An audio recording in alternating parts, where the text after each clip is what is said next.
no teu material, vamos lá, questão 11.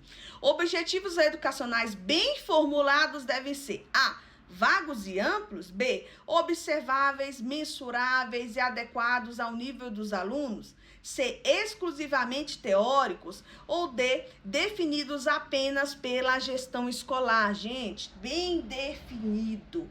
Bem definido tá aí na cara já. Observáveis, mensuráveis e adequados ao nível dos alunos. Tá bom, Fernanda, por quê? Os objetivos educacionais bem formulados, eles indicam, gente, claramente o que o aluno deve ser capaz de fazer, tá bom? De forma que o professor consiga ali observar e avaliar o seu desempenho. Por quê? Porque isso, gente, por que vai ser mensuráveis? Que palavra é essa? Vai permitir você verificar o alcance, tá? Então, eu consigo mensurar aí o nível de aprendizado, até onde eles estão alcançando. E compatíveis, igual está dizendo aqui, ó, adequados é a mesma coisa que o quê? Que compatíveis, adequados ao nível de desenvolvimento da turma. Então, eu tenho que avaliar o aluno como ser individual também, mas eu preciso também ter uma visão se aquilo ali está alcançando a minha turma. Poxa, se a minha turma, nesse determinado, com esse procedimento, com esse tipo de recurso, com esse tipo de método, eles estão tendo mais fragilidades do que potencialidades. A gente vê muito isso no conselho de classe, né? No conselho de classe geral, a gente consegue reavaliar fazer uma autoavaliação, né, do nosso próprio trabalho. É porque que a minha turma toda está com dificuldade em informações implícitas do texto, interpretação e compreensão e resolução de problema em matemática. Então, alguma coisa aí eu vou ter que ajustar para poder trabalhar com meus alunos, tá? Então, ela é correta, gente, por quê? Porque eu consigo entender o que o aluno vai aprender em determinado final de aula, né? Ou de unidade, ou de bimestre, né? Por quê? Porque eles têm que ser capazes, gente, de resolver, por exemplo, eu coloco um objetivo. Fiz meu planejamento, eu quero que a minha turma do 5º ano sejam capazes de resolver frações simples, né? Mas aí eu fui analisar, olhei meus objetivos, coloquei esse e vou analisar se realmente a minha turma está de acordo, né? Ou então vou lá e vou colocar, por exemplo, eu quero que a minha turma alcance, por exemplo, produzindo textos e fazendo recontos, né? Então, eu vou sempre analisar e eu tenho que entender que formular esses objetivos, eu tenho que levar em consideração tudo isso. Adequação do nível dos alunos, né? Eu tenho que entender que está de acordo com a idade. Não é igual a vagos e amplos. Como assim? Objetivo vago, você já viu alguma coisa vaga e ampla conseguir orientar alguém? Então, não vai conseguir também orientar o ensino e muito menos ele poderá ser orientado, ser avaliado, tá? Por que não a ser exclusivamente teórico? Não, os objetivos, gente, eles envolvem habilidades concretas e aplicáveis. Os objetivos é a prática, entendeu? Os objetivos eu estou pensando ali, eu quero que meus alunos então tenham certo tipo de habilidade e isso eu tenho que conseguir aplicar, não pode ser assim, que coisa bonita de se ver, mas difícil de aplicar, né? Não, tem que ser real, né? Você tem que fazer o formal e o real ali tudo junto.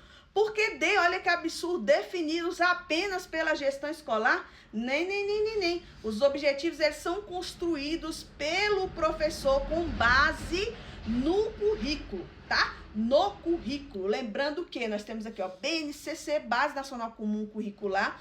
O currículo vem baseado na Base Nacional Comum. O professor vai montar tudo isso em cima do currículo, entenderam?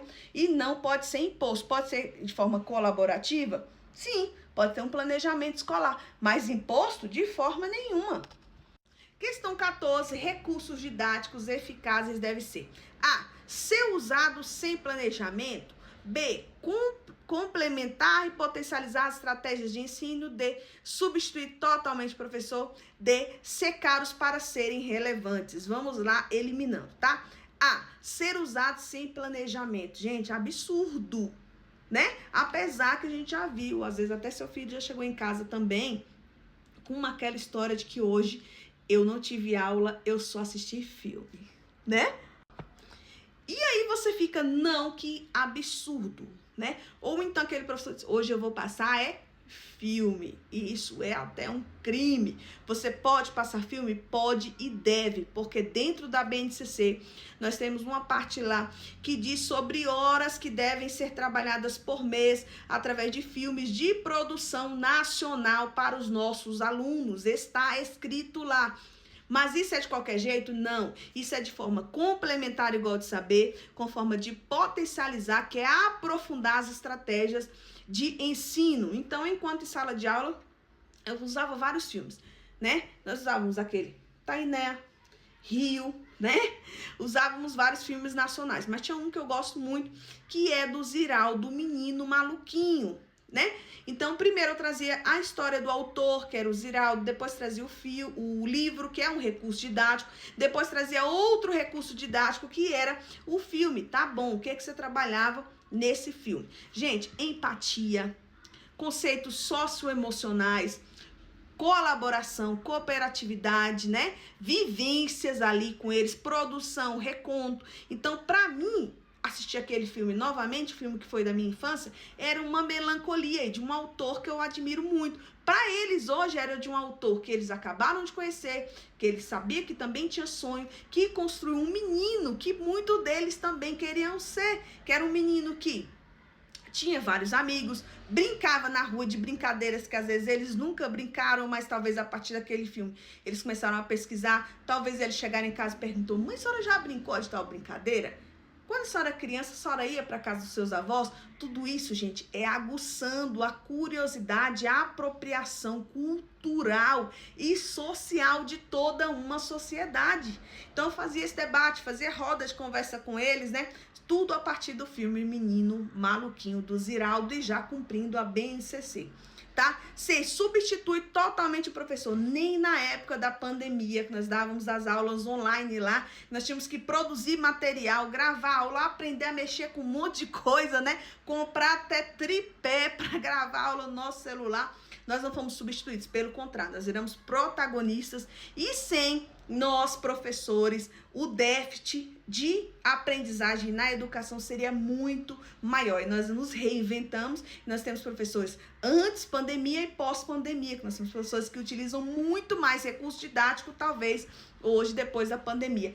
De ser caros para serem relevantes. Nós vemos de uma realidade da escola pública, que a estrutura, vamos combinar, que não são das melhores, né? Talvez uma escola ou outra tenha. E determinado tipo de recurso didático caro, gente, eu vou dizer que às vezes é até dispensável, porque nós viemos de outro conceito também que se chama sustentabilidade, né? Então, às vezes, a gente, será que ao invés de eu pegar e reproduzir tudo isso, de eu pedir para comprar esse tanto de jogo, será que não seria legal o próprio aluno montar seu jogo com os materiais que a gente tem aqui na escola e depois a gente nós fazermos ali uma exposição e abrir para a comunidade, né? Então hoje essa parte de ser caros aí para ser relevantes, não, porque nós sabemos que nós fazemos brotar do cascalho ouro, né, para conseguir dar a nossa aula. Então espero que tenha contribuído para você e contextualizado também essa vivência aí dos recursos